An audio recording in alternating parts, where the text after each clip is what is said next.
ବନ୍ଧୁ, ଯଦି କିଛି ଲୋକ ଆପଣଙ୍କୁ ଖରାପ ଭାବୁଛନ୍ତି ନା, ତେବେ ଏଇ କଥାକୁ ନେଇ କେବେ ଚିନ୍ତା କର ନାହିଁ। କାହିଁକି ନା ଆପଣଙ୍କୁ ସେମାନେ ସେତିକି ବୁଝିଛନ୍ତି ଯେତିକି ତାଙ୍କର ବୁଝିବାର ଶକ୍ତି ଅଛି।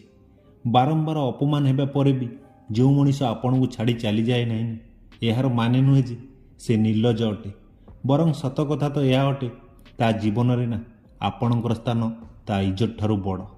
ଯିଏ ଏକୁଟିଆ କାନ୍ଦିକି ଚୁପ୍ ହୋଇଯାଏ, ନିଜ ଦୁଃଖ କଷ୍ଟକୁ ଲୁଚେଇବା ଶିଖି ଯାଇଥାଏ ନା, ସେହି ମଣିଷ ହିଁ ଏ ଦୁନିଆରେ ଅଧିକ ଶକ୍ତିଶାଳୀ ହୋଇଯାଏ। ଆଉ ବନ୍ଧୁ, ଗୋଟିଏ କଥା ମନେ ରଖିବେ, ସବୁଠୁ ଅଧିକ ଅପମାନ ନା ଆପଣାର ଲୋକଙ୍କ ଠାରୁ ମିଳିଥାଏ। ଯେତେବେଳେ ସବୁ ଲୋକ ଆପଣଙ୍କୁ ଛାଡ଼ି ଚାଲି ଯାଇଥାନ୍ତି ନା, ସେତେବେଳେ ଆପଣଙ୍କ ଭିତରେ ଥିବା ସାହସ ଆଉ ଶକ୍ତି ବାହାରକୁ ବାହାରିଥାଏ। କାହିଁକି ନା ସାହାରା ମଣିଷକୁ ଦୁର୍ବଳ କରିଦେଇଥାଏ।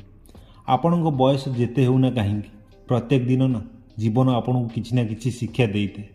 କିଛି ପାଇବାକୁ ଚେଷ୍ଟା କର, ନହେଲେ କିଛି ହରାଇ ଦିଅ, କିନ୍ତୁ ନିଜ ସ୍ୱାର୍ଥ ପାଇଁ ନା କେବେ ବି କାହାର ବ୍ୟବହାର ନ କର। ଆଉ ବନ୍ଧୁ, କାହାକୁ ବି ଏତେ ଅଧିକାର ଦିଅ ନାହିଁ ଯେ ସେ ତୁମ କଷ୍ଟର କାରଣ ସାଜିବ। ଆଉ କାହାକୁ ବି ଏତେ ସମୟ ଦିଅ ନାହିଁ ଯେ ସେ ତୁମକୁ ଅଣଦେଖା କରିବାକୁ ଲାଗିବ। ସମ୍ପର୍କ ଯଦି ଆବଶ୍ୟକତା ଠାରୁ ଯୋଡ଼ା ଯାଇଥାଏ ନା, ତେବେ ତାହା କେବେ ବି ଖୁସି ଦିଏ ନାହିଁ। ସମ୍ପର୍କ ଯଦି ହୃଦୟରୁ ଯୋଡ଼ା ଯାଇଥାଏ ନା, ତେବେ ତାହା କେବେ ସାଥ ଛାଡ଼େ ନାହିଁ। ଯଦି ଲୋକ ଆପଣଙ୍କ ଭଲ ଗୁଣକୁ ଦୁର୍ବଳତା ଭାବୁଛନ୍ତି ନା, ତେବେ ତାହା ତାଙ୍କର ସମସ୍ୟା ଅଟେ। ଆପଣ ଆଇନା ହେଇକି ରୁହ, ସମସ୍ୟା ତାଙ୍କର ଅଟେ।